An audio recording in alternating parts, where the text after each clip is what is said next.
இடம் இது தேவனுடைய இடம், தேவன் கிரியை செய்கிற இடம், தேவன் பேசுகிற இடம், தேவனை மகிமைப்படுத்துகிற இடம், தேவனுக்காகவே நிற்கக்கூடிய ஒரு இடம் தேவனுடைய சபையா இருக்கிறது. வேற எங்கேயுமே நம்ம போய் தேவனை தேட முடியாது. வேற எங்கேயும் போய் தேவனை மையப்படும். உங்க வீட்டுல நீங்க என்னதான் உபவாசம் போட்டு ஜெபம் பண்ணாலும் சபையில வந்து நீங்க உற்சாகமா திருப்தியா ஆண்டவரை தொழுது கொள்ளனா ஆண்டவருடைய வல்லமை உங்களால பார்க்கவே முடியாது. சபை என்பது ஒரு ஜெனரேட்டர் மாதிரி. சபை என்பது என்ன? ஒரு ஜெனரேட்டர். சொல்லுங்களேன் வாயை திறந்து. எத்தனை பேர் ஜெனரேட்டர் பார்த்துருக்கீங்க? ஜெனரேட்டர் என்ன பண்ணும்? எப்ப அது யூஸ் ஆகும்? எப்பெல்லாம் நீங்க பலவீனம் ஆகுறீங்களோ, எப்பெல்லாம் நீங்க சோர்ந்து போறீங்களோ, எப்பெல்லாம் கஷ்டம் கஷ்டம் கஷ்டம் கஷ்டம் புலம்பிக்கிட்டே இருக்கிறீங்களோ, எப்பெல்லாம் எந்த வழியில போறதுன்னு தெரியாம திக்கு முக்காடி இருக்கிறீங்களோ, அப்பெல்லாம் உங்களை இயக்குவதுதான் ஏசி என்ற ஜெனரேட்டராக இருக்குது. அந்த ஜெனரேட்டர் சமயம் வரும்போது தான் பயன்படுமே தவிர மற்ற நேரத்தில் அது என்ன எங்க இருக்காது. நம்மளும் அப்படிதான் ஏசி வச்சிருக்கோம். ஒரு மூலையில வச்சிடறோம். அப்பா இங்கே நெல்லு, எனக்கு தேவைன்னா வாக்கிட்ட, இல்லைன்னா நீ ஓரமா நெல்லு, மற்றதெல்லாம் நான் பார்த்துக்கிறேன்றோம். கிடையாது. அப்ப ஜெனரேட்டர் வந்து எப்பவுமே நல்லா பாருங்க, எங்கெல்லாம் கரண்ட் கட் ஆகுதோ, எங்கெல்லாம் வெளிச்சம் இல்லாம இருக்குதோ, அங்கெல்லாம் பயன்படுறது தான் ஜெனரேட்டர். இப்ப இந்த ஜெனரேட்டர் வந்து தானா ஆன் ஆயிடுமா, இல்ல யாராவது ஒருத்தர் ஆன் பண்ணுமா? என்ன பண்ணும்? ஒருத்தர் ஆன் பண்ணாதான் அதுல இருந்து எனர்ஜி வரும், அதுல இருந்து சப்ளை வரும். அப்போ அந்த ஜெனரேட்டர் ஆன் பண்ணாம அதுல இருந்து சப்ளை வரலையே, இவ்வளவு விலை கொடுத்து வாங்கணுமே, இவ்வளவு புதுசாச்சு அப்படின்னு சொன்னா அதால ஒரு பிரயோஜனம் இருக்காது. அந்த ஜெனரேட்டர் யார் ஆன் பண்ணனா? நீங்க தான் ஆன் பண்ண. உங்களுக்குள்ள இருக்கிற ஏசி அந்த ஜெனரேட்டரை நீங்க ஆன் பண்ண மட்டும்தான் அதுல இருந்து வல்லமை வெளிப்படும், அதுல இருந்து மகிமை வெளிப்படும், அதுல இருந்து கிருபை வெளிப்படும், அதுல இருந்து அற்புதம் வெளிப்படும், அதுல இருந்து அதிசயம் வெளிப்படும். நாம அப்படியே ஆஃப் பண்ணி வச்சுட்டு இன்னும் எனக்கு ஒன்றும் செய்யல, இன்னும் எனக்கு ஒன்றும் செய்யல, இன்னும் எனக்கு ஒன்றும் செய்யலன்னா கடைசி வரைக்கும் நமக்கு ஒண்ணுமே நடக்காது. ஏன்னா சுவிட்ச் போடுறதுக்கு நமக்கு சோம்பேறித்தனம். நம்ம சோம்பேறித்தனத்துக்கு ஒரு கதை ஒண்ணு இருக்கு. ரெண்டு சோம்பேறிங்க இருந்தாங்களாம். இந்த வாழ்க்கையில சம்பாதிச்சு கஷ்டப்பட்டு சம்பாதிச்சு சாப்பிடணும்னாலே போர் அடிக்குதுப்பா, போர் அடிக்குது. நம்மளை படைச்ச கடவுள் ஒரு பட்டனை தட்டினா நம்ம என்ன கேட்கறோமோ அது வந்துடணும். இன்னைக்கு காலையில டிஃபனுக்கு இட்லி வேணும்னா என்ன பண்ணணும்? இட்லி வந்துடணும். தோசை கேட்டால் என்ன பண்ணிடணும்?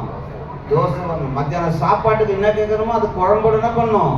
வரணும். இப்படின்னு ஒருத்தன் குழம்பினோம்னா ஒரு பட்டன் தட்டினோட இதெல்லாம் என்ன பண்ணணும்? நடக்கணும்னு. அது பக்கத்துல இருக்க இன்னொரு சோம்பேறி சொன்னா, இந்த பட்டனை யார் தட்டுறது? அப்ப எப்பேற்பட்ட சோம்பேறியா இருக்கும் பாரு. அந்த சோம்பேறி யாரும் நினைக்காதீங்க, தப்பா நினைச்சுக்காதீங்க. நீங்களும் நானும் எல்லாமே இதுல இருக்கு. எல்லா ஆசீர்வாதமும் எங்க இருக்குது? இந்த மிஷின்ல இருக்குது. இதை தட்டுறதுக்கு நமக்கு சோம்பேறித்தனம். இதை சரியான முறையில தட்டிட்டோம்னா நம்ம நினைச்சதை நம்ம நடத்தி காட்டலாம். நம்ம சொன்னது நடக்கும். நம்ம சொன்னது என்ன பண்ணும்? நடக்கும். அப்ப நான் சொன்னது நடக்கணும். என் வாழ்க்கையில நான் சந்தோஷத்தை பார்க்கணும், சமாதானத்தை பார்க்கணும், விடுதலையை பார்க்கணும், ஆசீர்வாதம் பார்க்கணும். ஒரே ஒரு வார்த்தை மனசுல வச்சுங்க, சகலமும் நல் ஒழுங்கும் கிரமமாய் செய்யப்படும். நம்ம ஜெபிக்கிறோம், நம்ம விசுவாசிக்கிறோம், நம்ம துதிக்கிறோம், நம்ம பைபிள் படிக்கிறோம், நம்ம காணிக்கை கொடுக்கிறோம், தசமபாகம் கொடுக்கிறோம், ஊழியம் செய்யறோம், எல்லாமே நம்ம செய்யறோம். பொருந்து சபையை விட நம்ம அதிகமா செய்யறோம். ஆனா என்ன தெரியுங்களா உண்மை? ஒழுங்கா செய்யல. என்ன செய்யல? ஒழுங்கா செய்யல. ஒரு கிரமமா செய்யல. எங்க ஒழுங்கு இல்லையோ, எங்க கிரமம் இல்லையோ, அங்க ஒரு மிகப்பெரிய ஒரு ஒரு ஒரு ஒரு சாபம் இருக்கிறது. என்ன இருக்குது? ஒரு மிகப்பெரிய சாபம். சாதாரண சாபம் இல்லை, ஒரு மிகப்பெரிய சாபம் இருக்கு. நம்மளை ஏன் செய்ய விடாம பிசாசு தடுக்கிறான்னா, செஞ்சிட்டா நம்ம உயர்ந்துருவோம், செஞ்சிட்டு ஆசீர்வதிக்கப்பட்டுருவோம், செஞ்சிட்டா நம்ம நினைக்கிறது நடந்துரும். அப்ப நம்ம நினைக்கிறது நடக்காம இருக்கணும்னா அந்த ஒழுங்க நம்மளை ஒழுங்க செய்யறதுக்கு விடாம தடுத்துருவோம். நேற்று ராத்திரி நல்லா சொல்லிட்டு தான் படுப்போம். காலையில எழுந்த உடனே எந்த வேலையும் வச்சுக்கூடாது. எழுந்தோமா, குளிச்சோமா, பைபிள் எடுத்தோமா, சர்ச்சுக்கு போனோமான்னு இருக்கணும் தான் எல்லாம் நினைச்சிட்டு படுப்போம். ஆனா எத்தனை பேரால அப்படி வர முடியுது? இல்ல, நாம நினைக்கிறது ஒன்னா இருக்கும், நடக்கிறது ஒன்னா இருக்கும். அதுக்கு என்ன காரணம்? என்ன காரணம்? நாம செய்யறத ஒழுங்கா செய்யறது. இப்ப ஞாயிற்றுக்கிழமை சபைக்கு வர, ஒரு உதாரணத்துக்கு தான் சொல்றேன். ஞாயிற்றுக்கிழமை காலையில் சபைக்கு வரணும்னு நைட்டு, சனிக்கிழமை நைட் நினைக்கிறோம். நைட்டே துணி அயன் பண்ணி வைக்கிறோமா? நைட்டே காலையில போறதுக்கு வேண்டிய எல்லாம் ஏற்பாடு பண்ணி வைக்கிறோமா? அப்போ ஒழுங்கு அங்க இல்லாதனால காலையில எழுந்த உடனே நம்மளால என்ன பண்ண முடியல? ப்ராப்பரா, அதுதான் சொல்றேன், ப்ராப்பரா நம்மளால வர முடியல. பூனை வாங்குறதுக்கோ நாய் வாங்குறதுக்கோ எப்படி வந்து நிற்கிறாங்க? அவனை யாராவது கூப்பிடுறாங்களா?